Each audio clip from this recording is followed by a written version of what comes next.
के लिए छत्तीसगढ़ बहुत पहले से जागरूक रहा है। और गुरु घासीदास जिन्होंने कहा, बाबा घासीदास ने, कि मनखे मनखे एक समान। आज इस अंतरराष्ट्रीय मानव अधिकार दिवस का मतलब ही यही है कि सब मनखे मनखे एक समान। अगर ये भाई साहब बता रहे थे किसी बच्चे के बारे में, तो ऐसे कुछ जो सामाजिक घटनाएं होती हैं उसके लिए सरकार जिम्मेदार नहीं है, वो आपके साथ कभी खड़े नहीं है, क्योंकि वो आपके समाज का मामला है। तो नैतिक अधिकारों का संरक्षण समाज करता है या धार्मिक संस्थाएं करती है। कहीं मंदिर जाते हैं, आप क्या है, बहुत बड़ा ट्रस्ट है, डूंगरगढ़ ट्रस्ट, डूंगरगढ़ मंदिर।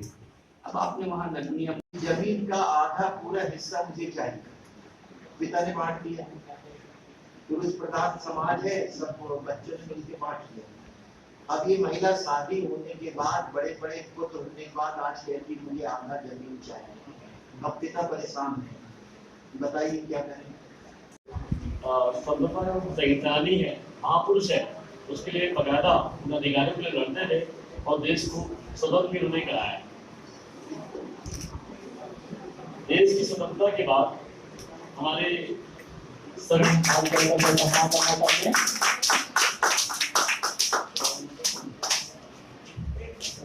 मैं रिपोर्ट करता हूँ वरिष्ठ न्यायाधीश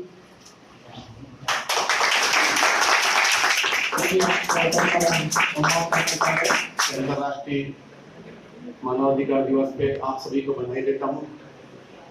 मानवाधिकार एक ऐसा अधिकार है कि मनुष्य के श्रेणी में वो बच्चा भी आता है कि उसको उसका भी अधिकार है। उस बात को लेकर अंतर्राष्ट्रीय स्तर पे 1989 में कानून बना था, जिसको संयुक्त राष्ट्र सभा ने भी मतलब मान्यता दी। 54 धाराएं हैं। तो धाराओं में जो बच्चों का अधिकार होता है, हमको उसके लिए भी करना चाहिए। जैसे कोई कॉलेज आ रहा है, किसी बच्चे के पापा हॉस्पिटल पास खड़े हैं और उसका अधिकार है, तो वो डरना नहीं चाहिए कि मेरे इसके लिए करना है कि नहीं करना। उसके लिए बिल्कुल समय निकालो उसी समय और उसका मदद करो। विधायिका ने, अब जब न्यायालय में ये बात आ रही है तो भाई जो है वो बहुत कमज़ोर है। बहन की शादी में बहुत से सामान वामान ये वो दे करके पिता ने विदा कर दिया। अब आधा एकड़ 2 एकड़ जो भी ज़मीन बच गई वो भाई के परिवार के लिए है, लेकिन उसमें भी अधिकार दे दिया आपको आधे का। अब गलती यहाँ हो गई कि हमको तीजा नहीं लाई जी, इतने में उसके भाई से वो रूठ गई।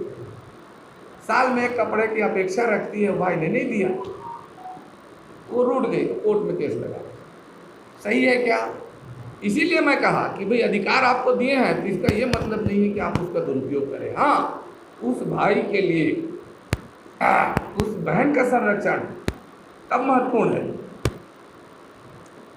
जब उसकी बहन के जो संरक्षक थे, उसके पति हैं या उसके ससुराल परिवार से कोई है, वो नहीं रहे, समाप्त हो। अब उसके सामने रोजी का संकट है, भोजन का संकट है, उस वक्त वो बहन जो है वो उसका लाभ ले सकती है। ऐसा कानून बनना है।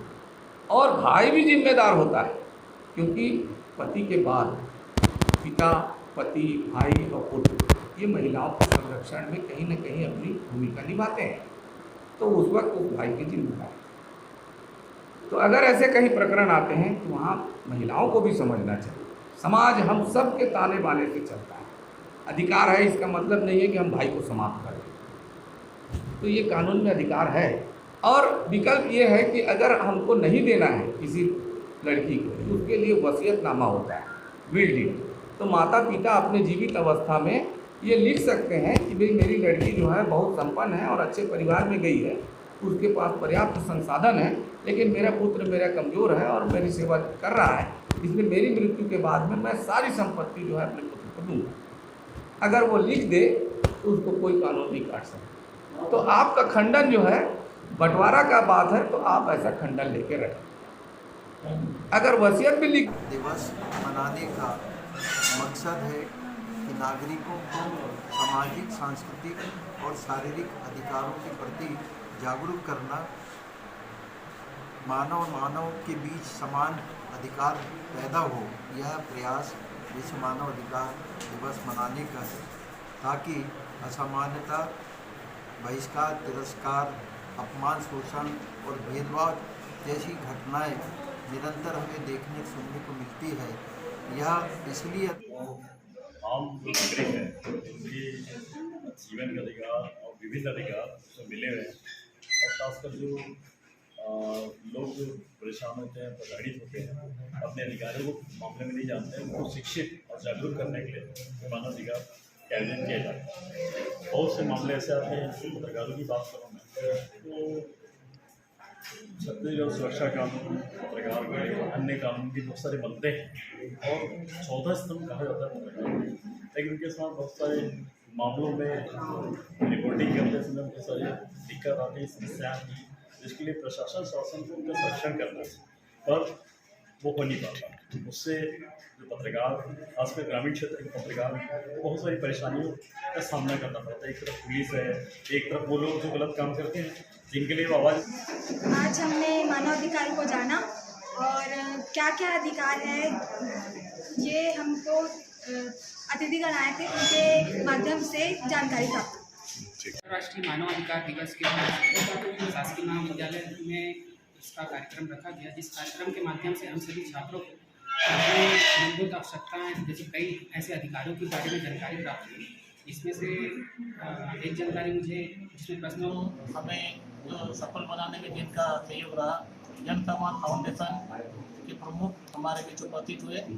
इस कार्यक्रम का मुख्य उद्देश्य था कि जो हमारे छात्र छात्राओं को और हमें जो मानव अधिकार के बारे में पता नहीं था, हम अपने छात्र छात्राओं को बताना चाह रहे थे इस कार्यक्रम के माध्यम से कि आप अपने अधिकार को समझिए, अपने अधिकार में जुड़िए। संविधान में ऐसी व्यवस्था की गई कि आप संविधान के तहत अपने अधिकार को जानिए। इसी के लिए कार्यक्रम का आयोजन किया गया और